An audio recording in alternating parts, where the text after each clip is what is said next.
ఇందులో ఈటెల రాజేందర్ మొదటి నుంచి కూడా ఈటెల రాజేందర్ పేరే అధ్యక్ష రేస్లో ఉంది. ఈవెన్ బండి సంజయ్ని గతంలో దింపి అధ్యక్షుడు అవడానికి కూడా ఈటెల రాజేందర్ ప్రయత్నించారని మనకు చర్చలు వచ్చాయి, బయట టాక్ కూడా ఉంది.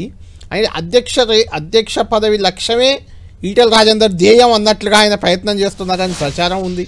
ఆయన బలహీనతలు మనం ఏమనుకోవాలి? ఆయనకు అవకాశం ఉందా అంటే దాని ముందు మాట్లాడే ముందు మీరు 8 మంది పేర్లు మరి కాకతాళీయమా కావాలని ఇచ్చారా? అందరు ఎంపీలు, ఎమ్మెల్యేలు, ఎమ్మెల్సీ ఇచ్చారు.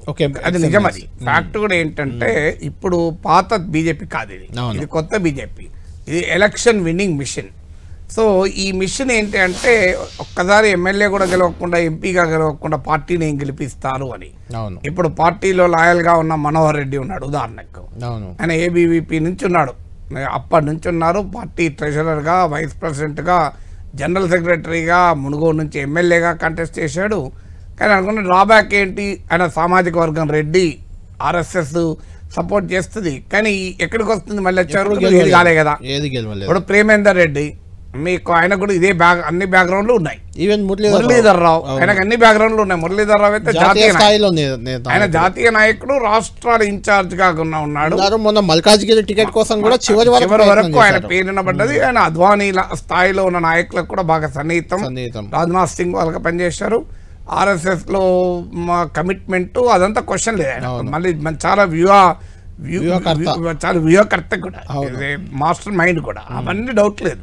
కానీ మళ్ళీ వచ్చేవరకు ఏంటంటే ఎన్నికల్లో గెలవలేదు కదా అని.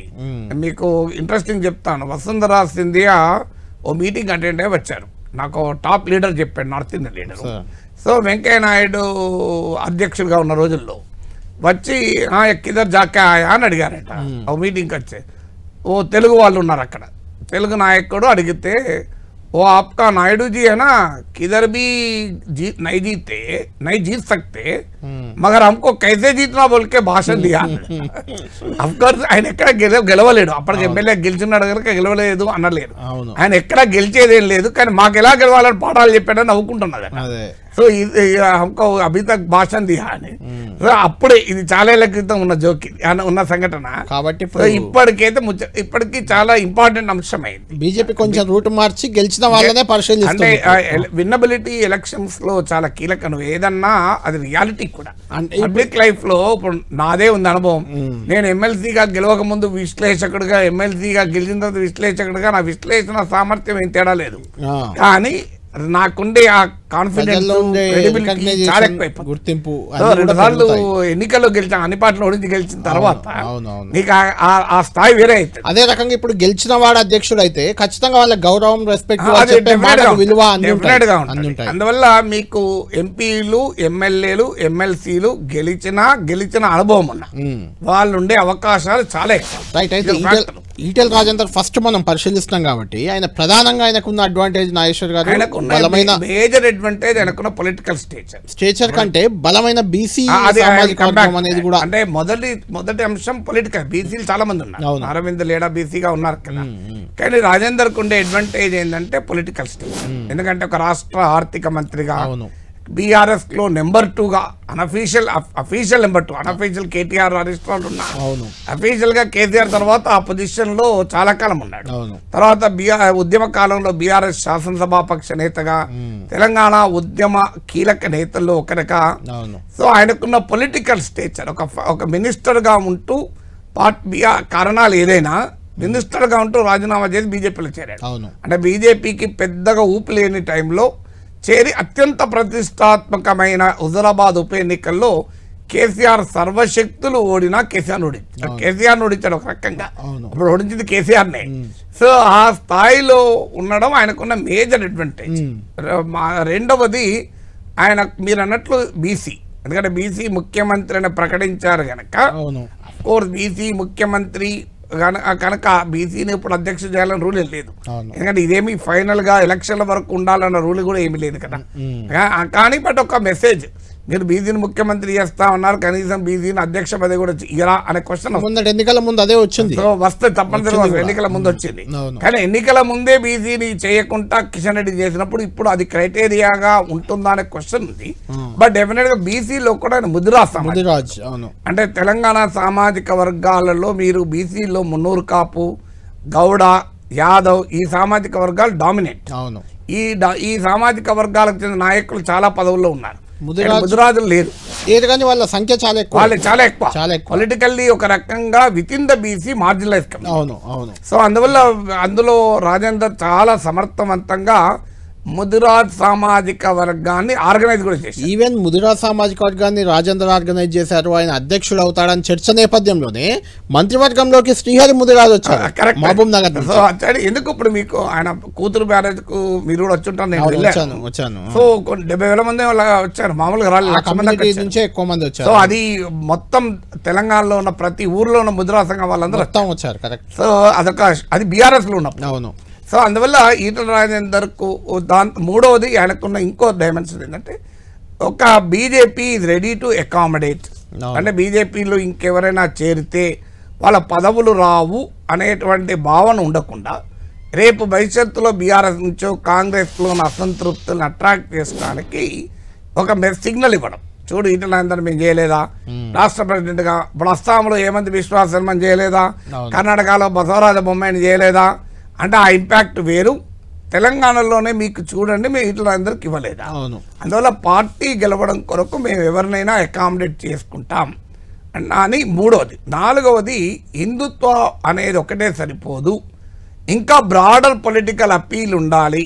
తెలంగాణలో బీజేపీ అధికారంలోకి రావాలి అని అనుకున్నప్పుడు నాలుగో ఫ్యాక్టర్గా ఈటల రాజేందర్ వస్తాయి. అంటే నాగేశ్వర్ గారు ఆయన అడ్వాంటేజెస్ ఎన్ని ఉన్నాయో డిసడ్వాంటేజెస్ కూడా, ముఖ్యంగా లెఫ్ట్ బ్యాక్గ్రౌండ్ అనేది. తర్వాత అసెంబ్లీ ఎన్నికల్లో 2 చోట్ల గజ్వేల్లో హుజరాబాద్లో ఆయన ఎందుకు పోటీ చేశాడో కూడా తెలియదు కానీ 2 చోట్ల ఓడిపోయాడు ఆయన. తర్వాత బండి సంజయ్ని ప్రధానంగా అధ్యక్ష పదవి నుంచి దింపేశాడని ఒక వర్గం ఈటల రాజేందర్ పట్ల చాలా వ్యతిరేకత ఉంది. మీరు చెప్పినట్లు ఈటల రాజేందర్కు ఎంత బలమైన అనుకూలత ఉన్నది. ఈ 3తో పాటు 4వ అనుకూలత ఉంది. అమిత్ షా చాలా గట్టిగా ఈటల రాజేందర్కు సమర్థిస్తున్నాడన్న వార్త కూడా ఉంది. అయితే దానికో లాజిక్ ఏంటి అంటే బండి సంజయ్ అంటే అమిత్ షాకు వ్యతిరేకం. అది వ్యతిరేకమైతే హోంశాఖలు ఎందుకు తీసుకుంటాడు? వ్యతిరేకత కాదని అంచనా. ఇప్పుడు బండి సంజయ్ ఈటల రాజేందర్ అయితే తెలంగాణలో పార్టీ పెరుగుతుంది అనే బలమైన అంచనా అమిత్ షాకు ఉందని. బిఎల్ సంతోష్ మోడీకి కూడా లేని అంచనా అమిత్ షాకు ఉంది అని బీజేపీలో అత్యంత సన్నిహిత వర్గాల వాళ్ళు చెప్తుంటారు. తర్వాత అయితే మీరు అన్నట్టు ఇక్కడ ఇంపార్టెంట్ పాయింట్ ఏంటంటే ఈటల రాజేందర్కు ఎంత అనుకూల పాయింట్స్ ఉన్నాయో అంత రెసిస్టెన్స్ ఉంది. అవును. చాలా పెద్ద రెసిస్టెన్స్ ఉంది. ఆ రెసిస్టెన్స్ లో మీరు చెప్పిన 2 ఫ్యాక్టర్స్ ఇంపార్టెంట్ అనుకోను. ఒకటి ఆయన లెఫ్ట్ బ్యాక్గ్రౌండ్ ఎవరు పట్టించుకోరు, అది పెద్ద సమస్య కాదు, అన్ని బ్యాక్గ్రౌండ్ లో అన్నిట్లో చేరుతున్నారు. రెండో బ్యాక్గ్రౌండ్ మీరు అన్నారు రెండిట్లో ఓడిపోయారు అన్నది కూడా ఇంపార్టెంట్ కాదు. ఎందుకంటే ఓడిపోయిన కిషన్ రెడ్డి అంబర్పేటలో ఓడిపోయి ఎంపీ మినిస్టర్ అయ్యాడు, స్టేట్ ప్రెసిడెంట్ అయ్యాడు. 2 సార్లు ఓడిపోయిన తర్వాత మళ్ళీ ఎంపీ అయ్యాడు కదా. సో రేవంత్ రెడ్డి మీకు కొడంగల్లో ఓడిపోయిన తర్వాత ముఖ్యమంత్రి అయ్యాడు కదా. అందువల్ల అది కాదు. కానీ మీరన్న థర్డ్ ఫ్యాక్టర్ ఏదైతుందో బండి సంజయ్ ఫ్యాక్టర్, ఖచ్చితంగా ఈటల రాజేందర్ గనక స్టేట్ ప్రెసిడెంట్ అయితే బలమైన సెక్షన్లు ఆయనకు సపోర్ట్ చేయవు. ఇక వాళ్ళు చల్లబడతారు, యాక్టివ్ గారు. సో అదొక మేజర్ ఛాలెంజ్. ఎందుకంటే బండి సంజయ్ని మార్చడానికి ఈటల రాజేందర్ పెద్ద క్యాంపెయిన్ నడిపాడన్నది అందరికీ తెలుసు. సో అది ఓపెన్ సీక్రెట్. అది బండి సంజయ్ ఎట్టి పరిస్థితుల్లో యాక్సెప్ట్ చేయడు. ఆయన చివరి నిమిషం వరకు డెఫినెట్ గా రెసిస్ట్ చేస్తాడు. అంటే నాగేశ్వర్ గారు మీరు అన్నట్టు అమిత్ షా అంత సపోర్ట్ గా ఉన్న ఈటల రాజేందర్కి ఆయనకు ఇప్పటి వరకు రాకుండా ఎప్పుడో రావాల్సింది అధ్యక్ష పదవి. వాస్తవానికి మీరు అన్నట్టు అమిత్ షా సపోర్ట్ ఉంది కాబట్టి, కానీ మిగిలిన వాళ్ళంతా ఈటలకు తప్ప అని ఒక క్యాంపెయిన్ తీసుకున్నారు. మీకు అందులో ఆర్ఎస్ఎస్ అయితే ఈ మధ్య కాలంలో ఈటల రాజేందర్ ఆర్ఎస్ఎస్ నాయకులు కూడా కలుస్తున్నారు. సో నా వల్ల అంటే బట్ ఏదున్నా ఆర్ఎస్ఎస్ కు కంపాటబుల్ అయితే ఉండడు. తర్వాత మీకు ఇట్లందరికీ ఉన్న ఇంకో నెగిటివ్ అంటే ఇప్పుడు హిందుత్వ క్రెడెన్షియల్స్ బీజేపీలో లీడర్ కావడం కంపల్సరీ. మీకు రఘునందన్ రావు, ధర్మపురి అరవింద్, వీళ్ళకి ఆర్ఎస్ఎస్ అరవింద్ కూడా ఉండట్లేదు. బట్ మీకు ఎవరికి అనుమానం కూడా రాదు.